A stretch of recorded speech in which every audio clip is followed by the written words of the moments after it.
Ayan, purihin po ang pangalan ng Panginoon. Muli ho, magandang araw or magandang gabi sa bawat isa sa atin. Today is still Sunday and it's Sunday evening. Tayo nagpapasalamat sa Diyos na meron po tayong patuloy na mga gawain na kagaya po nito. Kainong umaga, purihin ang Panginoon at meron tayong mga kapatirang nakasama sa ating mong pagsamba. At isang bagay na na-appreciate ko kayo ng umaga ay yung awitan. For some reason, yes, palagi naman tayong umaawit, pero for some reason, yung awitan kayo ng umaga ay para bang, I'm using the word carefully, na-feel ko na parang katulad nung dati before the pandemic, yung lakas ng awitan, yung damdamin ng awitan, purihin ang Panginoon sa mga bagay na yun na tayo nagagalak. Kagaya nung in-announce natin kayo ng umaga, tayo ay nagpaplano na ganapin ang Lord's Supper this coming August 1. So first Sunday po ng August ay ating pong gaganapin ang pag-alaala sa banal na hapunan. At yan ay inutos sa atin ng Panginoon. And Lord willing, ay gagawin na natin ito consistently as we have decided to do it once every 2 months. Ganun po ang ating gawain sa JCBC. And again, walang partikular na ibinigay ng frequency sa scriptures. At ang sabi ng salita ng Diyos, as often as you do it, so as we decide to do it, at yun ho ang merong mga churches once a year. Tingin ko naman baka naman masyadong madalang yun. Iba, every week. And again, hindi nga ho naging partikular ang salita ng Diyos patungkol doon. So we have decided to do it 6 times a year to once every 2 months. At nawa, this coming August 1 ay maging special. So kaya natin ina-announce ay para mapaghandaan ng mga kapatiran, maging present tayo ho sa ating gawain. Tayo ho ay makabahagi sa gawain ho na ito ng Lord's Supper. And then also yung ating mga new normal na gawain, ang ating time in the Word every Wednesday and Friday 6 p.m. and yung ating hong online prayer meeting 7:15 p.m. Ng Friday evening. Yan ho ay inaanyayahan at pinapaalalahan ng mga kapatiran kung maaari tayo ay magkasama-sama sa mga gawain po na ito. And I am pleasantly delighted sa biyaya ng Diyos. Meron nag-message kayo ng umaga, isang kapatiran, again, sa malayong lugar, nasa all the way from Quezon City, na nabibless at nakakasama natin sa gawain via live stream. So, again, it is not, hindi para mataas ang sino man o ang church o ang kanino mang pangalan. Only I'm just amazed sa biyaya ng Diyos and also the opportunity na tayo ay makapagministeryo hindi lamang sa loob ng ating bahay-sambahan kundi even outside. So nawa ay patuloy tayong masumpungan ng mga mabuting katiwala ng Diyos sa mga bagay po na ito. Okay, nakalimutan ko pala kayo ng umaga na batiin advance happy birthday kay Brother Richard Baron. Though personally binati ko siya kaninang umaga, pagdating dito sa pulpit wala sa isip ko. So that will be on Thursday, I believe July 22 ay mag-birthday. Tatanda na naman si Brother Richard. At yun ay madalas naming batian o biruan. Pero purihin ang Panginoon sa ating mga kapatiran na ito, ang Baron family. Isa sa mga pamilyang matagal natin kasama dito sa church. And again, they're very supportive, very much kabahagi ho sa atin ho mga gawain. So let's continually pray for them, for their whole family. Tayo ho ay nakikigalak sa kanila at nagpupuri sa katapatan ng Diyos. And also, we have a visitor ngayong gabi. First time 2 weeks ago sa Sunday morning, kung na nagkakamaling tanda, and first time sa Sunday evening, si Brother JC, mga kapatiran natin from San Vicente. So, salamat po sa Panginoon sa inyong pong presensya. And also, sa ating mga kapatiran, kaibigan na katunghay sa ating live stream, welcome po sa ating Sunday evening service. So with that, tayo ho ay maghanda para magsimula sa ating gawain ng pagsamba ngayong gabi. At kagaya ng lagi natin ginagawa, ay magkaroon tayo ng isang sandali ng matahimik na pananalangin. Kailingin natin ang tulong at gabay ng Diyos sa ating hong pagsamba ngayon. Let's pray.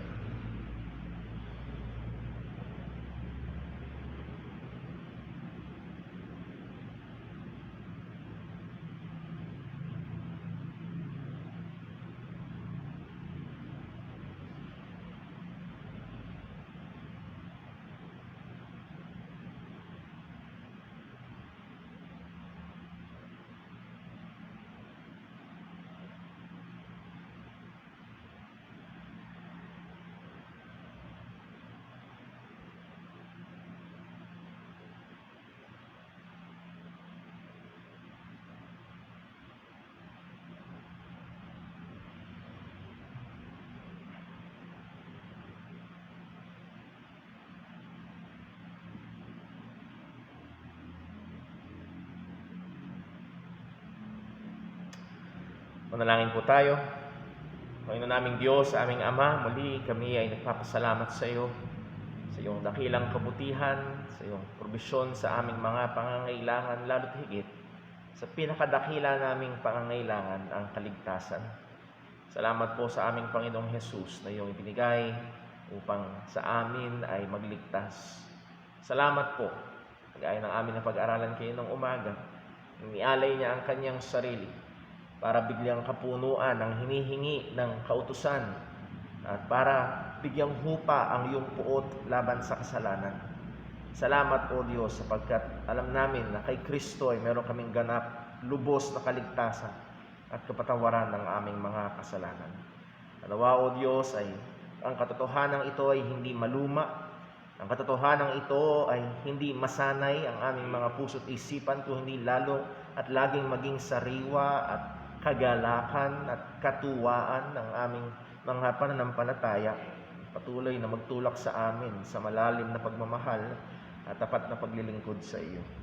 At Lord, aming hinihiling ngayong sandaling ito, tulungan mo kami doon ng mga alalahanin, ng mga responsibilidad, maaaring may mga gawaing naghihintay hanggang sa aming pag-uwi, ng mga problema. Pero tulungan mo kami ngayon na tunay ngang maituon ang aming puso't isipan sa pagsamba sa iyo. Nawa masumpungan mo na tunay nga na ito'y pag-aalay ng aming mga sarili bilang mga haing buhay, banal at kalugod-lugod sa iyong harapan na siyang katampatan naming pagsamba. Paalala mo sa amin, O Diyos, ang katotohanan na hindi ka malayo, na ikaw ay naririto at tanglaw mo kami. Naririnig mo ang aming awitan, maging ang pangangaral ng iyong salita. Tanglaw mo po ang puso ng bawat isa kung tunay nga kaming sumasamba. O tulungan mo kami, O Diyos, lubha kaming mahina at napakadali naming mahatak. Ang aming atensyon ay madaling ma-distract, Panginoon. Itali mo kami ng iyong biyaya. At ito, Panginoon, ay patuloy nawang magdulot ng kaluwalhatian sa iyong dakilang pangalan. Lord, amin din pong hinihiling na siyasatin mo kami ngayon, anumang mga kasalanan, paglabag sa iyong kautusan, kakulangan ng pagmamahal sa iyo, patawarin mo po kami at linisin. Sa aming pagsamba, ito naway hindi maging hadlang. Lahat ng ito ay aming hinihiling sa ngalan ng aming Panginoong Hesukristo. Amen. Tayo pumusta yung lahat at tayo po ay umawit sa Panginoon.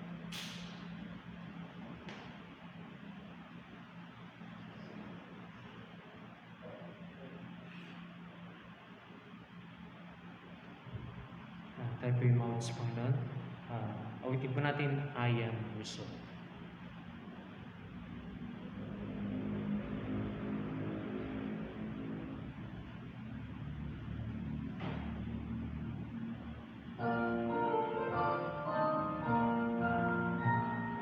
I am resolved no longer to linger, charmed by the world's delight. Things that are higher, things that are nobler, these have allured my sight. I will hasten to Him, hasten so glad and free. Jesus waits as highest, I will come to Thee. I am resolved to go to the Savior, living my sin and strife.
Purihin po ang pangalan ng Panginoon.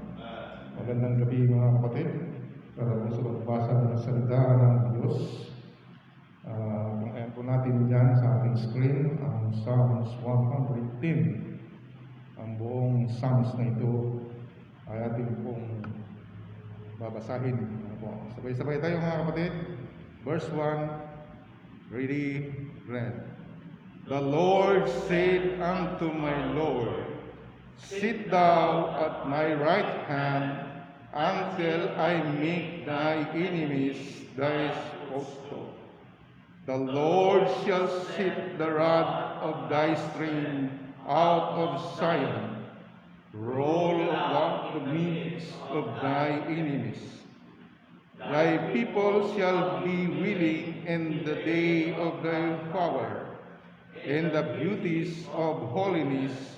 From the womb of the morning, thou hast the dew of thy youth.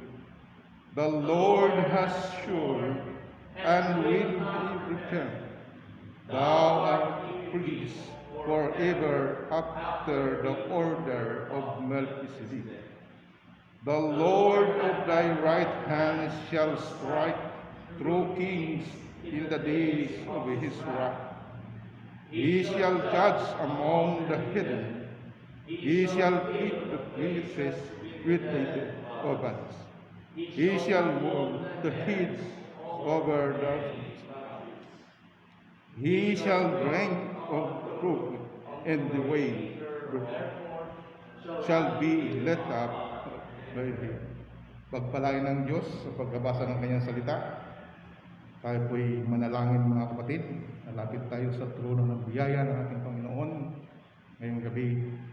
Aming Amang nasa langit, O Ama, dakila ka at nararapat Panginoon na purihin, sambahin sa Espiritu at katotohanan, sapagkat binigyan mo kami, Panginoon, ng buhay, Panginoon, lakas upang kami, Panginoon, ay magkatipon-tipon, Panginoon, sa bahay-sambahan na ito, Panginoon. Salamat, dakilang Diyos, sa lahat ng mga biyaya ng iyong mga kabutihan, Panginoon, na ito, Panginoon, na hindi namin, Panginoon, natubasan ang aming pong mga gawa, Panginoon. At ito, Panginoon, na ito'y nagmumula sa iyo, Panginoon. Ang lahat ng anuman ang mayroon kami, Panginoon, ito po'y nagmumula po sa iyo, Panginoon. Kaya, dakilang Diyos, kahanga-hanga ka po, Panginoon. At ngayon, dakilang Diyos, sa gabing ito, kami po'y patuloy na lumalapit sa iyong trono at biyaya. At ilalapit namin ang aming mga sarili, Ama. Patawad po sa aming pong mga pagkukulang, sa aming mga pagkakamali, sa mga kasalanan, na ito'y lihim man, Panginoon, mahayag, ay walang malilihim, Panginoon, sa iyo, Panginoon. Kaya dakilang Diyos, patawad po, Panginoon. At hinihingi namin, Panginoon, mga pamanhin, Panginoon, ang aming pong mga katigasan ng ulo, Panginoon. At nawa dakilang Diyos, sa gabing ito, Panginoon, likhaan mo kami ng puso na pakumbaba, Panginoon. At handang sumunod, Panginoon, sa iyong kalooban, Panginoon. At tulungan mo kami, Panginoon, na makapamuhay kami, Panginoon, sa mundong ibabaw na ito, sa wangis ng iyong anak na aming Panginoong Jesucristo. O Panginoon, gabayan mo kami sa gawain na ito, Panginoon. Aming pong pinagkakatiwala sa iyo, dakilang Diyos, ang aming oras na ito, Panginoon. Tulungan mo kami at gabayan, at nawa, Panginoon, ikaw, Panginoon, ang siya pong maitaas namin, Panginoon, sa gawain na ito, Panginoon. Upang ikaw, Panginoon, ay siya pong mananatili, Panginoon, na kahanga-hanga at kalulatian, Panginoon, ay yung makamtan na kilang Diyos, sapagkat yun po ang nararapat, Panginoon. Panginoon, ang aming pong mga kapatid na mayroon pong mga karamdaman, aming pong ialapit sa iyo. Ikaw, Panginoon, higit na nakakaalam sa kanilang mga pangangailangan, Panginoon. Tibayan mo po ang kanilang kalooban. Tibayan mo po, Panginoon, ang kanilang pananampalataya. Nawa, Panginoon, tumungtong sila sa katotohanan ng iyong salita, Panginoon.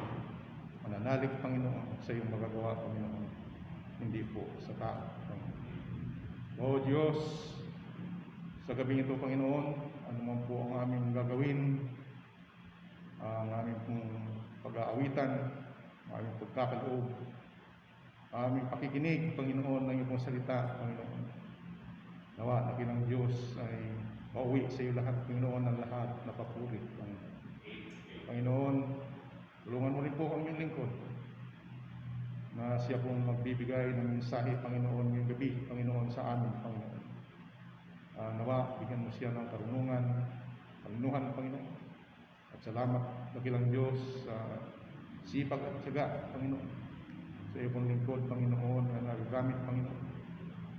Patuloy, Panginoon, sa kahit sa pandemic na panahon, Panginoon. At naroon, Panginoon, ang mga live stream, Panginoon.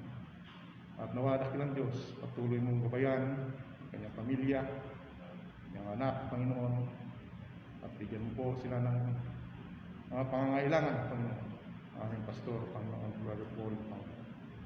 O Diyos, sa iyo po namin pinagkakatiwala, Panginoon, ang gawain na ito. Nawa, Panginoon, malugod ka, Panginoon. At may alay namin ang aming pong mga sarili na ito'y mabuting handog, Panginoon, sa iyong banal na harapan, Panginoon. Maraming po salamat po ang isang dalangin sa pangalan ni Kristo Jesus. Amen.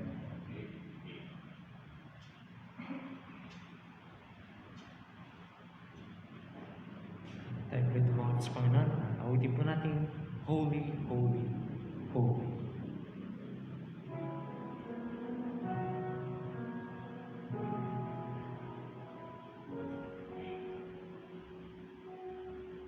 Holy, holy, holy, Lord God Almighty. Early in the morning, a song shall rise to Thee.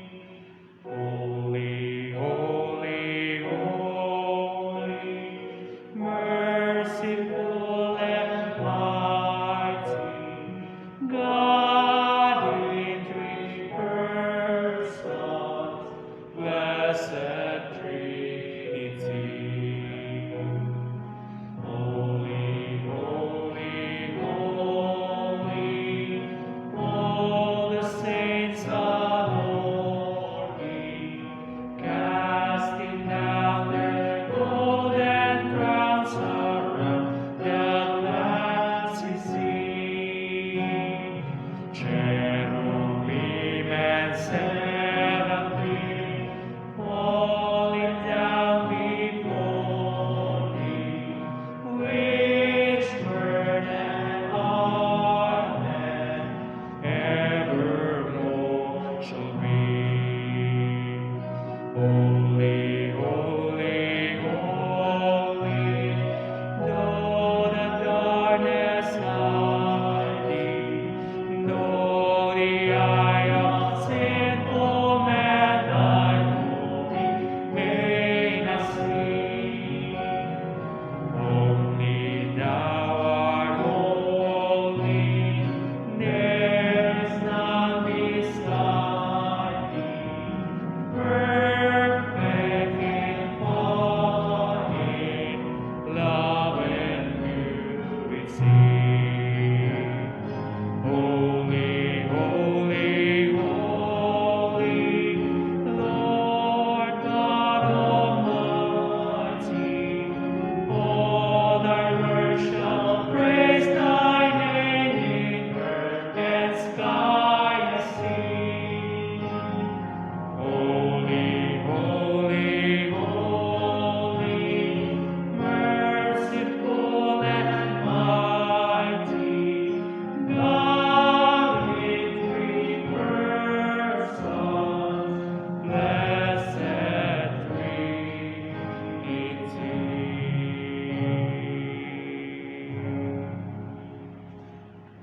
Awitin po tayo natin.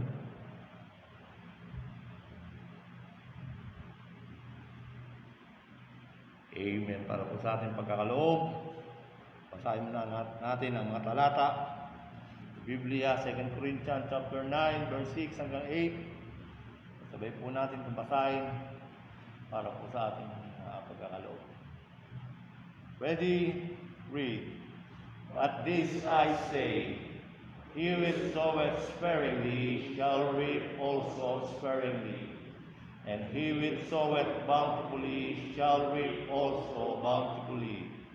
Every man according as his purpose set in his heart, so let him give, not grudgingly or of necessity, for God loveth a cheerful giver. And God is able to make all grace abound toward you, that ye, always having all sufficiency in all things, may abound to every good work. Amen. Walayan po ang pagbasa ng salita ng Panginoon. Tayo po'y manalangin. Ama naming Diyos na sa langit, muli ang Panginoon ay narito upang magpuri at magpasalamat po sa inyo, Ama. Thank you po, Lord, sa gabing ito na kami nagtitipon sa dakong tipunan na ito. Alam namin ang sa araw na ito, Panginoon, ay muling nabuhay ang iyong anak, aming Panginoon sa Kristo. At hindi Panginoon, at salamat po sa biyayang ito, kanyang pagkabuhay.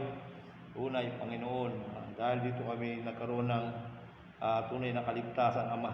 Salamat sa pagkabuhay niya ito, Panginoon. At ngayong gabi, Panginoon, kami dumadako sa aming pagkakaloob, Panginoon. At tama niyo po aming puso. Hawa kami magkaloob na may agalakan, Panginoon, sa aming mga puso, Ama. Tulungan niyo po kami sa mga bagay na ito. Magampanan namin ang gawain ito. Panginoon, alam namin na ito'y parte ng pagsamba sa inyo. Ang mga bagay namin ay pagkakaloob, Panginoon, ay yung pagpalain. Alam namin, ang mga bagay na ito ay nagmula rin po sa inyo, Ama. Hindi, salamat po sa yung biyayang ito, Panginoon. Alam namin, kayo lahat, Panginoon, nagpo-provide mga pangangailangan ng inyong mga anak. Hindi lang po kami, Panginoon, hindi ang buong sanglibutan ito, Panginoon. Lord din, Panginoon, mga ibon sa parang, Panginoon, namin kayo po ang nagpapakain. Panginoon, kayo po ang nagbibihis, mga parang, mga hayop, Panginoon, kayo po ang nagbibigay ng pagkain. Lord, salamat po sa katotohanan ito. Nawa, manim sa mga puso, ang lahat ng bagay, Panginoon, ay nagmumula po sa inyo. Muli salamat po, Panginoon, sa gabing ito, sa aming pakikinig ng salita. Tulungan niyo po ang iyong lingkod, Father Paul, na ipahayag niya ang iyong salita, ang may katotohanan. Muli salamat, Ama, ay po ang may taas ngayong gabi, at kami po ang may baba. Muli salamat po. Kasama magdalangin, sa pangalan po ng iyong bugtong na anak, ang Panginoong Kristo. Amen.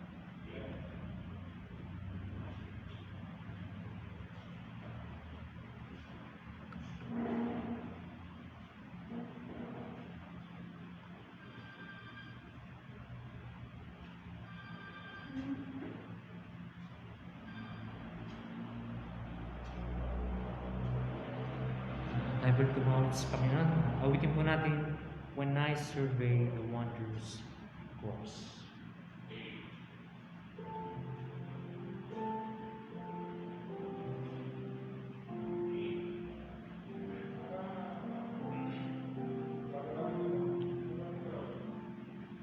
When I survey the wondrous cross, on which the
Amen. Purihin ang Panginoon, and what an ending line dun sa kanta. Love so amazing, so rich, so divine. Pag tinignan natin ang krus ni Kristo ay maalala natin ang pagmamahal ng Diyos sa atin. Paano niya tayo iniligtas, and it demands my soul, my life, my all. Purihin po ang Panginoon. Well, kung merong relasyon sa tao, nagde-demand ng my life, my love, and my all within human relationship, ay siguro isa sa pinakamatamis at pinakamaganda ay ang relasyon ng mag-asawa. At siguro sa mga may asawa ho dito, at mangilan-ngilan ho kami, at maaaring meron dito ay malapit na. Nevertheless, pwede nating balik-balikan ang mga tagpo na kung saan nagsumpaan ang mag-asawa sa harapan ng ministro at sa harapan ng Diyos lalo na, at sa harapan ng mga saksi, na kung saan sasabihin ng lalaki sa babae, babae sa lalaki, in sickness or in health, for richer or for poorer, till death do us part. At nahandoon ang napakatamis na isipin na ang pag-aasawa o ang kasal ay isang relasyon na oo, hanggang kamatayan. Well, sad to say, sa mundo natin ngayon ay hanggang annulment o hanggang divorce na lamang, or hanggat masaya, or hanggat napupulfill ang aking kagustuhan. Nevertheless, we find it in the Word of God that it is truly until death do us part. At dahil kung hiramin ang kaisipan na ito na ang pinakamasarap at isa sa pinaka-intimate at pinaka-masaya at maaaring isa sa pinakamaganda at fulfilling na relationship na pwedeng maranasan ng tao sa pag-aasawa will end at death. At kaya kung merong isa sa pinakamahirap at pinakamasakit na karanasan sa buhay ng tao ay kamatayan, because wawakasan nito ang maraming bagay. Hindi lamang ang pag-aasawa ang wawakasan ng kamatayan, maging ang pamilya, maging ang mga kabuhayan. Kaya nga sabi ni Haring Solomon, walang kabuluhan. Pag anumang dami ng iyong pinag-ipon, anumang dami ng iyong pinaghirapan, pag ikaw ay namatay, iyo ding iiwan. Pero pagdating sa mananampalataya ng Diyos, at salamat sa Panginoon sapagkat ang katotohanan na ito ay tunay. Ang katapatan, pagmamahal, pag-iingat, at ang relasyon natin sa Diyos will go beyond death. Higit pa, hindi ito wawakasan ng kamatayan. Actually, isa sa matamis na pag-asa, though we do not romanticize death, hindi natin pinupuri at hindi natin sinasabi na maganda ang kamatayan. Sabi pa rin ng Biblia, death is the final enemy. Kaaway pa rin ang kamatayan. Nevertheless, death will usher us in the presence of God. Sabi nga ni Pablo, to be absent from the body is to be present with the Lord.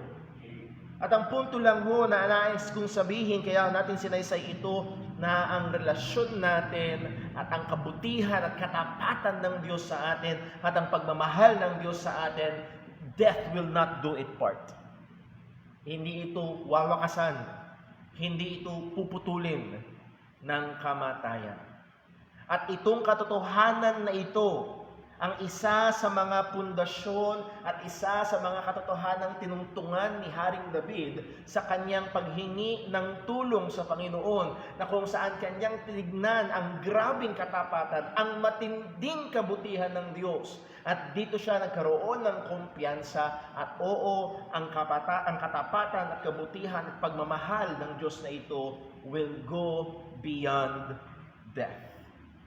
At sa ating patuloy na pag-aaral sa mga awit in the Psalms, and we are not going consecutively through Psalms, but we are just going to some selected Psalms, and we'll be reading and studying Psalm 16. So kung meron ho kayong mga Biblia, nais ko ho kayong anyayahan na buksan niyo ang inyong mga Biblia sa Psalm 16.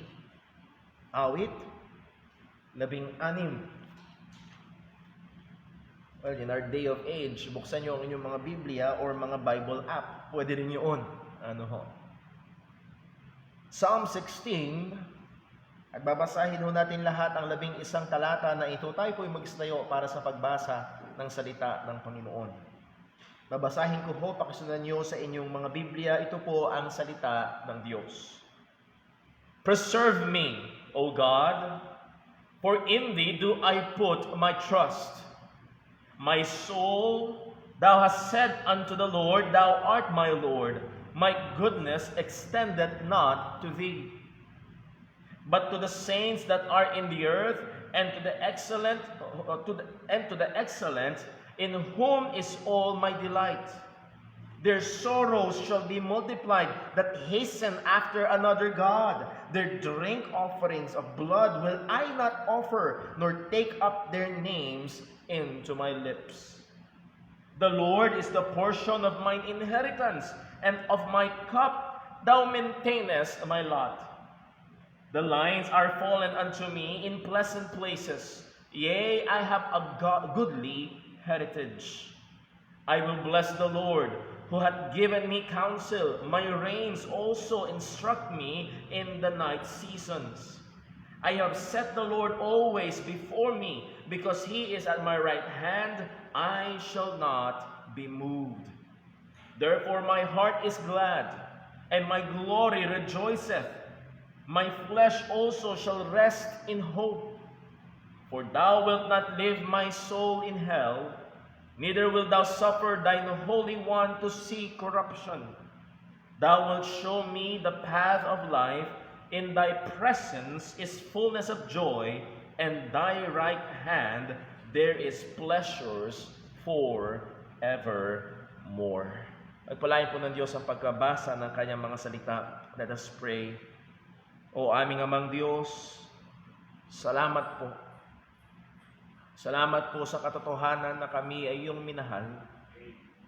At ibinigay mo ang iyong bugtong na anak upang kami ay magkaroon ng kaligtasan.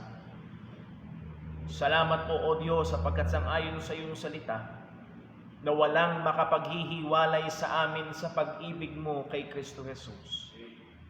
Oo, na kahit ang kamatayan man, ay hindi kami maihiwalay sa iyong pag-ibig na nagligtas sa amin.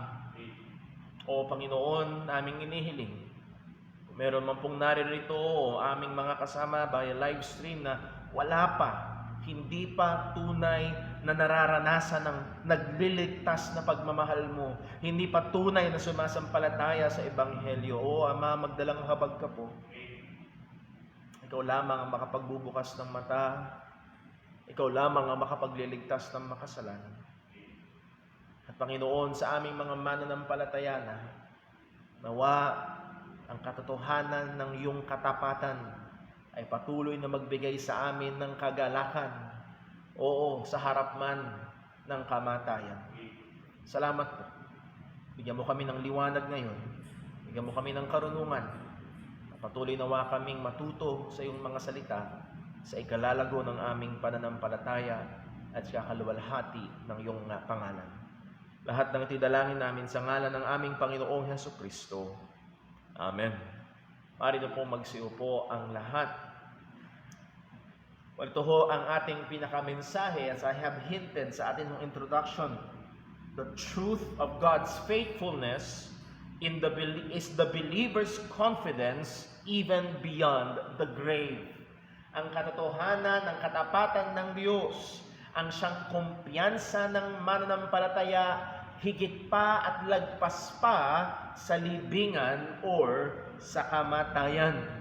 Sa biyaya ho ng Panginoon, tatlo ang katotohanan na gusto kong tignan natin mula sa mga talata na ating binasa. Una, we will consider the prayer for God's protection.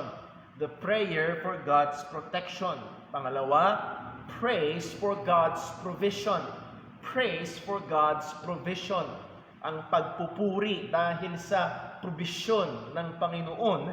And then lastly, poise because of God's preservation. And And ginamit ko lang yung salitang poise to maintain the P. Yung prayer, praise, and poise. At ang ibig sabihin ng poise is to be in calm confidence.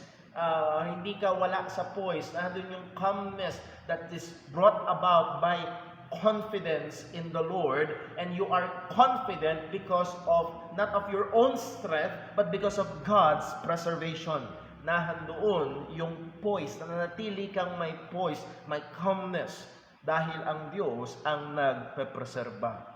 So atin hong tingnan at simulan ang ating pag-aaral sa awit na ito, and I hope na we are being blessed and we are benefiting sa ating pag-aaral sa Book of Psalms, though ito ay a little bit different sa pag-aaral natin sa mga epistles. Pero sa aking personal na buhay ay isang patuloy na nagiging source ng kagalakan at source ng kumpiyansa. At nakikita natin na oo, pwedeng malagay ang mananampalataya sa malungkot na kalagayan, sa mahirap na kalagayan, sa tinatawag na marami ngayon sa depressed na kalagayan. Pero sa kabila ng lahat ng yun, pwede pa rin at dapat pa rin iangkla ng mananampalataya ang pag-asa niya sa Panginoon.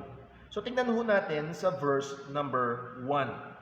I-consider muna natin yung introduction nitong psalm na ito. Just a little bit of a background para mas hopefully makatulong sa ating pang-unawa. Ang sabi ho dito, if you have English Bibles, at kadalasan meron itong introduction sa simula, and that is part of the psalm itself, Miktam, a psalm of David. Now, ano tong Miktam na ito?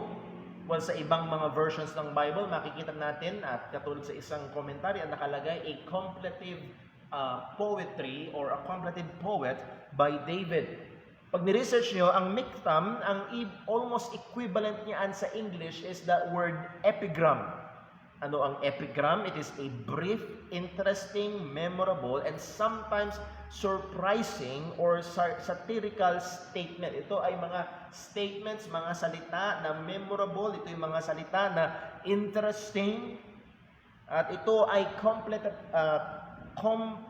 contemplative. Ayun, contemplative. Ibig sabihin ito ay awitin na kung saan nahandoon yung pagko-contemplate, pinagbubulay-bulayan ng isang partikular na paksa. At inascribe ang authorship nito, walang iba kung hindi kay Haring David. Now, pag nagbasa-basa ho kayo ng mga libro, for some reason, may mga modern scholars na tinatanggi ang authorship ni Haring David dito sa awit na ito. But we have a greater evidence from the scripture itself. Buksan lang natin sa Acts chapter 2. Tingnan natin. Sa Acts chapter 2 ay merong kinote si Peter sa kanyang pangangaral during that time of Pentecost. Acts chapter 2 and verse number 25. Acts 2:25, ang sabi ho ni Pedro sa kanyang pangangaral, for who? For David speaketh concerning him, for I saw the Lord always before my face, for he is on my right hand, that I should not be moved. And this is almost a word-for-word quotation ni Pedro sa sinabi ni Haring David, na kung saan nabasa ho natin ito sa verse number 8 ng Psalm 16. At ang sabi ni Pedro, these are words of King David himself. So again, the Bible is our authority at maliwanag na ang author nito ay walang iba kung hindi si Haring David. So, narito, at anong klaseng awit ito? Kagaya nga ho, nung ating sinabi nung nakaraan, meron tayong iba't ibang klase ng mga awitin. May rock songs, may love songs. Anong klaseng awit ito within the psaltery ng mga Hudyo? Ito ay isang maaari nating sabihing espesyal na awitin na nagbubukas sa isang lament, panaghoy, paghihingi ng tulong sa Panginoon. Pero kakaiba muli ang awit na ito sapagkat hindi ito sang-ayon sa usual na characteristic ng mga lament psalms. Ano ba ang usual na characteristic ng lament psalms? hihingi ng tulong sa Diyos, sasabihin yung problema, at magtatapo sa kumpiyansa sa Panginoon. Yun ang usual na karakteristik ng mga lament psalms.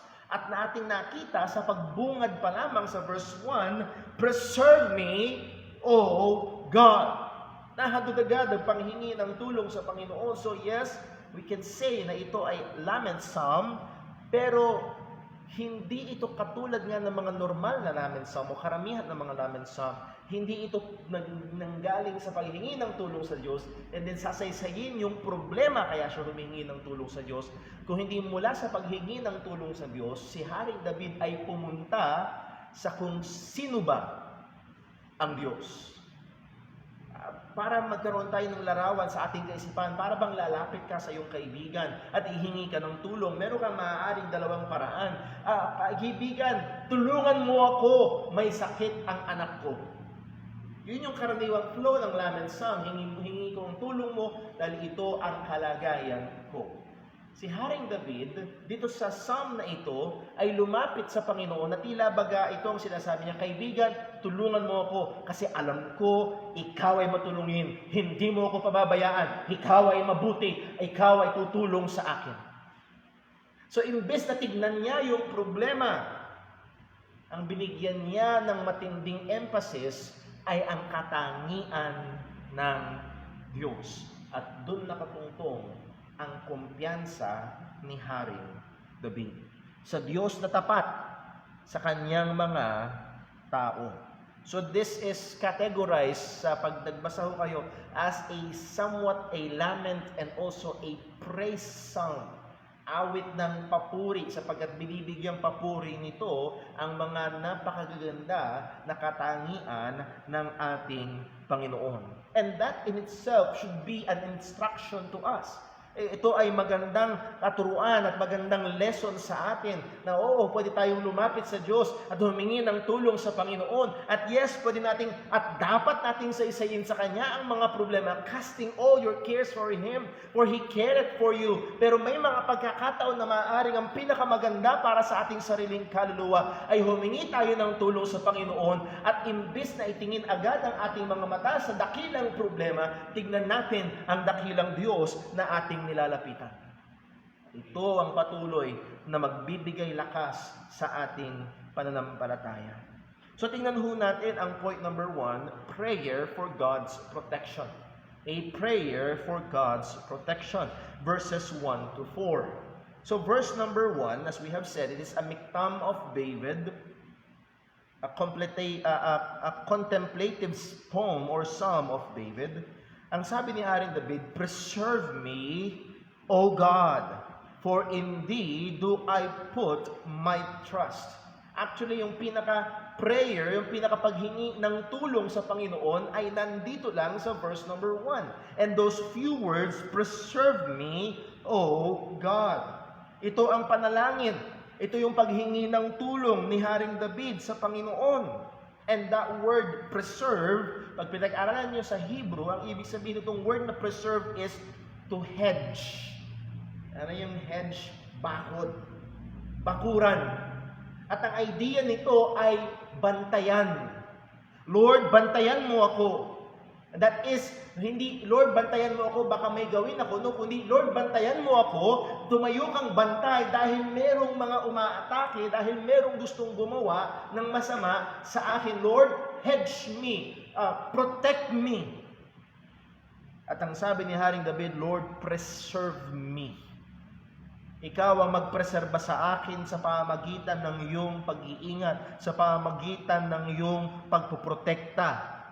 At kauna-unahang tinawagan ni Haring David ay hindi yung mga mighty man of valor niya, kundi walang iba, kung hindi ang Diyos mismo. At ito ay isa sa napakagandang katangian ni Haring David at magandang dapat na katangian ng mananampalataya sa tuwing nahando ng threat, sa tuwing nahando ng problema. Hindi ang Diyos ang last resort, kundi ang Diyos ang first option. Nahandun lagi ang paghingi ng tulong sa Panginoon. At ito ang inuuna. May mga mananampalataya, minsan mas una pang naiisip ang Bombay kaysa sa Panginoon.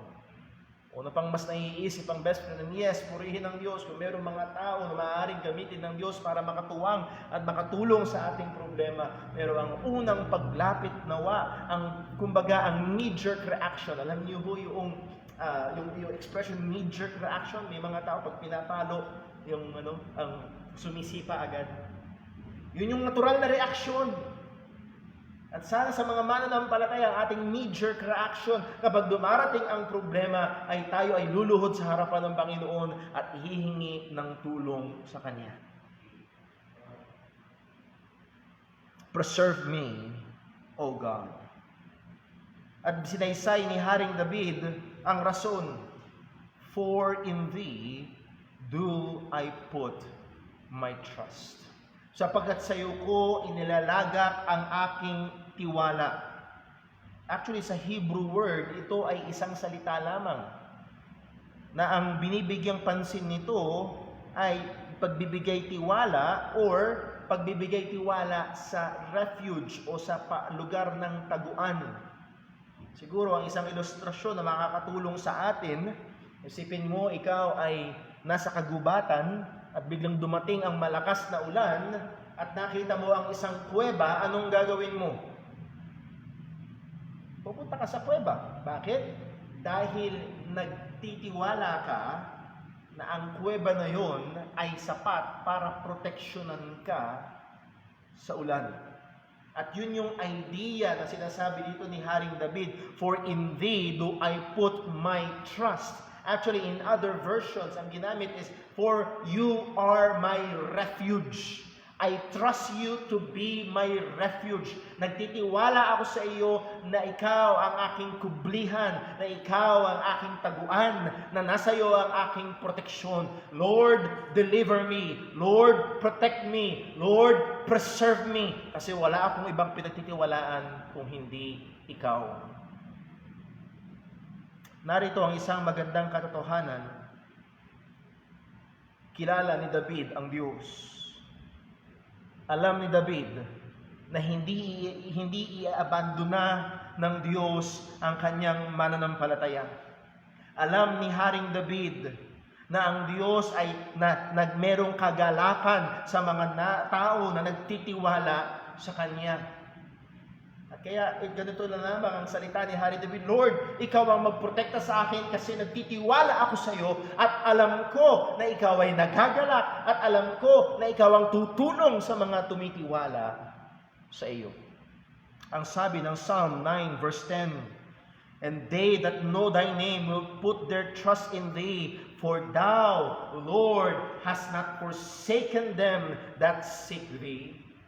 Alam ni Haring David, hindi iiwan, hindi pababayaan ng Diyos ang mga humihingi ng tulong sa Diyos, ang mga humahanap sa Panginoon. Kaya narito si Haring David, Lord, preserve me. Preserve me, O God, for in Thee do I put my trust, or in Thee I take my refuge. Ang sabi ng Isaiah 26, buksan lang natin, Isaiah 26, verse 3. Isaiah 26, verse 3. Ang sabi ng Panginoon through Isaiah, Thou will keep him in perfect peace. God will keep him at perfect peace. Who? Sino yung iingatan ng Diyos ng perpektong kapayapaan? Whose mind is stayed on Thee, because he trusteth in Thee. Iingatan ng Diyos yung mga tao na ang kanilang kaisipan ay nakapako, nakaangkla, nakatutok, nakatungtong sa Panginoon. At sila'y nagtitiwala sa Diyos, and God will keep them in perfect peace. And David knew that. Alam ito ni Haring David. Kaya siya'y tumawag sa Panginoon, Lord, protect me. Lord, preserve me, because I put my trust in Thee. At ikaw ang Diyos na hindi mag-aabandona sa mga nagtitiwala sa iyo. O mga kapatid, kailangan nating i-meditate ang katotohanan ito. God will not abandon yung mga nagtitiwala sa Kanya. Tignan natin sa verse number 2. So that's the prayer for God's protection. Hinihingi ni Haring David ang proteksyon mula sa Panginoon. At ang sabi niya sa verse 2 ng Psalm 16, balik mo tayo sa Psalm 16. Ang sabi ni Haring David, "O my soul, thou hast said unto the Lord, Thou art my Lord, my goodness extended not to thee." And yes, sa unang basa, kung kagaya ko kayo, ano daw? Anong sabi ni Haring David? Well, tignan ho natin. Ang sabi niya, "My soul, thou hast said unto the Lord, Thou art my Lord." Nirestate ni Haring David yung kanyang tiwala at yung kanyang pananampalataya sa Panginoon. At actually, yung word na my soul, kung binabasa nyo sa King James, ito ay, italicized. Ibig sabihin, these are added English words supposed to be to make sense doon sa translation. Pero again, these are added English words. Na ang ibig sabihin talaga, actually sa ibang translation, "I say to the Lord, You are my Lord." Ang labas sa King James na para bang kinausap ni Haring David ang kanyang sarili, na pinaalala niya sa kanyang sarili na ang Diyos ang kanyang Panginoon. Well, actually, ang pinakapunto nitong verse na ito, hindi na kailangan ipaalala ni Haring David sa kanyang sarili. Dahil malinaw na sa verse 1, ang Diyos ang kanyang Panginoon. Ang Diyos ang kanyang publihan. At ang sabi niya sa Diyos, "I say to my Lord, You are my Lord." Nire-restate ni Haring David ang kanyang pananampalataya. Dide-declare ni Haring David yung kanyang loyalty sa Panginoon, yung kanyang pagtitiwala sa Diyos na kanyang sinasamba at kanyang minamahal. "I said unto the Lord, You are my Lord." Sinabi niya sa kanyang Panginoon. Sinabi niya, and actually, take note dun sa English translation, capital L, capital O, capital R, capital D. Kung naalala niyo yung ating dating pag-aaral, anong ibig sabihin, every time you read in the English translation, all caps na Lord, ano ang ibig sabihin nun? The Hebrew word behind that is the proper name of God, Yahweh. That is, hindi pwedeng pagkamalian. Wala akong ibang Diyos na tinatawag, hindi yung Diyos ng mga Egyptiano, hindi yung Diyos ng mga Palesteo. Ang tinatawagan ko ay ang Diyos na tunay, ang may likha ng lahat ng bagay, Yahweh. The one true God. And I said, You are my Lord. Ikaw ang aking Panginoon. Ikaw na tunay na Diyos, ikaw na Diyos na may lalang ng lahat ng bagay, ikaw na Diyos na naggumawa ng covenant. You are my Lord. As we have said, sa translation sa King James is seemingly sinasabi na nakikipagtalastasan si Haring David sa kanyang sarili at pinapaalala sa kanyang sarili na ang kanyang Panginoon ay walang iba kung hindi ang Diyos. Pero I think the pinaka-trust ng verse ay hindi yun. Now, anong sabi ni Haring David sa second part ng verse 2? "My goodness extended not to thee." Yung aking kabutihan ay hindi umaabot sa iyo. Pag unang basa, ano yun? Now, maaari natin kunin agad itong mga salitang ito at sabihin na talagang ang ating kabutihan ay hindi aabot sa Diyos, kapos ang ating kabutihan para tayo iligtas at ikabig natin sa spiritual salvation, but that will be unfaithful to the text. Now, ang pinakamagandang translation ho na ito, I believe na kuha ng ESV, "I have no good apart from thee." That is the better translation. Walang mabuti. Walang, translation sa Tagalog, wala akong aasahang anumang mabuti